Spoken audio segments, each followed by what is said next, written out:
we're here in the EVO Media offices with Mark and Daniel, and you guys work on DevHub. Yep. Thanks for having us, Koji. Thank you for taking the time to talk to me. Yeah. Mind telling us a little bit about what you guys do and what your company is? Yeah. So we started EVO back in 2007. We raised about $2 million to do what it is we don't do today. What we do today is we built a way for small businesses to build websites, Facebook pages, and mobile websites. But how we ended up making money was licensing that software to Yellow Page companies, hosting companies, and kind of what we call small business providers all over the world. To date, since we basically made that switch in 2010, we've completed about 31 kind of channel partner deals. Okay.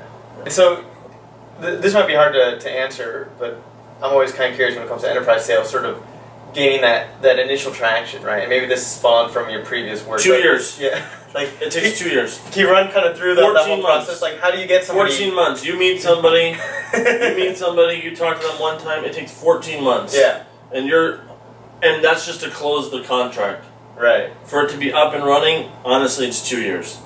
But then when it hits, it's, and they're fully committed, then literally, you're printing money. Are you just managing all these kind of pipelines that are anywhere between 0 and 14 months? Yes. Yeah, and it goes like this. It's like this the whole time, so you'll meet some people, you'll kind of ramp up, and then it'll kind of tail off, and then you'll meet brand new people that you have to reintroduce to the product. But the timeline sits around like 14 months. But once it's going, it's just, I like it either plane taking off or train leaving the station. It's like it starts, and then you're just like, oh my god, it's the 5th of every month. That ACH wire transfer comes in, and then you're like, oh my god, we don't have to worry about payroll this month. Go to the next 5 payrolls and the next 6, and then it's been a long road. Like I said, it wasn't the company that we set out to build, but we're very happy where we're at. At one point we were almost 30 employees on the 10th floor of this building. Today, what you can't see on camera is that this is basically 1,000 square feet, and I always tell people it's a multi-million-dollar business inside of 1,000 square feet with just right around 10 employees, if everyone showed up on time. Actually, yeah, I think you mentioned that earlier briefly. Like, one of the things that you'd wish you could start telling yourself you went back in time is that like a bigger is not necessarily better when it comes to your company size. Yeah, is there a story behind that, or maybe you could shed some light? No, we just, I don't know. I feel like we made it. Yeah, there's a lot. I'm trying to filter it a little bit. Trying to be politically correct. Basically, we made a lot of mistakes when we raised money. It wasn't what we raised it on. It was how we spent it. A lot of it was just, okay, now we have the money. Let's just grow this thing. And so again, that answer is I can't exactly say what that will look like. In the future, like. Was it good we spent that money? Because then when we got the call, we had the technology, that we'd spent basically the money on, and it was good. Again, until the end of the story is done, I can't really comment on it. But, today, what I would say is, we grew, we expanded our office. We went from like 1,000 square feet to like 3,500 square feet, 10th floor, phone systems, and we just spent the money. We hired, we were at, I think like 8-10 employees. We went to 30 in like less than 6 months. just a lot of stuff. 401k plans that no one used. Just like stuff. Yeah. And it was just ridiculous. But meanwhile, at least we were all focused on building a technology. And so where that gets us in the future, I don't exactly know yet. All right. Now swinging back to the enterprise sales real quick. How do you sort of get that? Like, how did you get traction early on when enterprises, like large companies, are always sort of hesitant to take on something small or like a non sort of no-name company. Like, how did you get that first bit of traction, and how is that growing now, and how is it different now than when you started? Well, we focused on, we focused on a lot of the big players, but then there was a bunch of little ones, and so the little ones, to be honest, are like $250, like a month, and then we have bigger ones that are tens of thousands, almost, eventually even bigger than that. But, and so like while we were negotiating the big deals, we're still hitting the small ones, and basically just constantly updating our little pitch deck that we're sending. So it's like, hey, we're servicing 1,000 small businesses with this solution. Now we're servicing 10,000 small businesses. Meanwhile, one of the bigger players all of a sudden brings us 40,000 small businesses over that 14 months, 2 years, and then we're able to basically leverage the smaller ones to get the bigger one, and then the bigger one to get the next bigger ones, but also learn so we can pass that technology. So the small ones are your early adopters, essentially. Yeah, but it's a ton of hand holding. It's not. I'm not going to tell you. So many people told us, oh, it's going to be 14 months. Oh, it's going to be 2 years to close your deals, and the sales cycle is really long. And I'm just like, yeah. That's not true. We'll get it done quickly. The technology works better than anything that's out there. This industry needs something.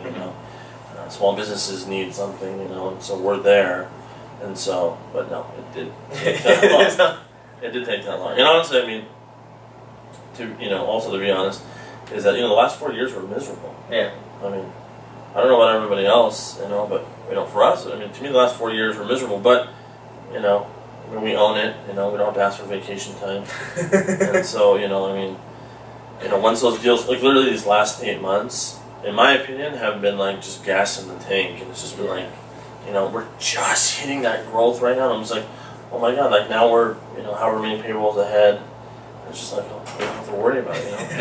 This holiday's gonna be great. Yeah. In the past, basically, like talking to our investors, talking about projecting things. It's really hard to project with enterprise unless the deal is already growing, because you don't know how long it's like. We're talking to these people now. We don't know. They might need it in 2 months and they'll accelerate the process, or it might take a year to get them kind of rolling.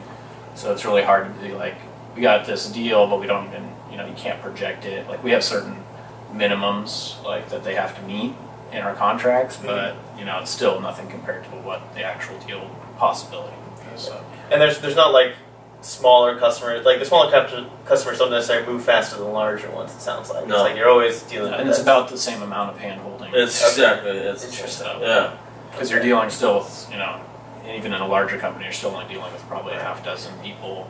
Do you experience any pressure from investors to be like, maybe you should move to a market where things move or grow faster, or they've been pretty supportive of you to start grinding it out? No, I mean, we've been pretty fortunate with our investors that they've kind of just, I mean, to be honest, I think a lot of them wrote us off. I think they're like, these guys are done, like that was, we got the money in 2007, 8, and 9, so like 2010 rolls around, they're like, what are they still doing here, like, I think, and then, but again, we just couldn't be those people, and so, yeah, I mean, our last board meeting, it was brought up, and like, well, what's the big idea now, And I mean, I still think it can go in multiple ways, I just don't exactly know. Right now, we just like this month, just this month that just passed of August, we have a solid foundation now, meaning money coming in. That's basically guaranteed. You're a viable business. And so like now it's like, okay, now we can look up. Our board meeting was in June, and it was like, we're close. We just need that extra money just to make sure we're there.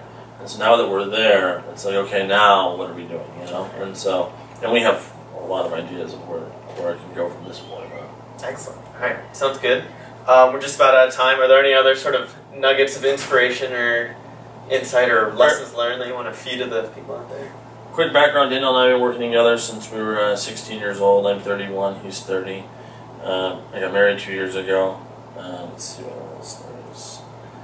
You guys are still working okay? Like, we're like brothers. Yeah. Yeah.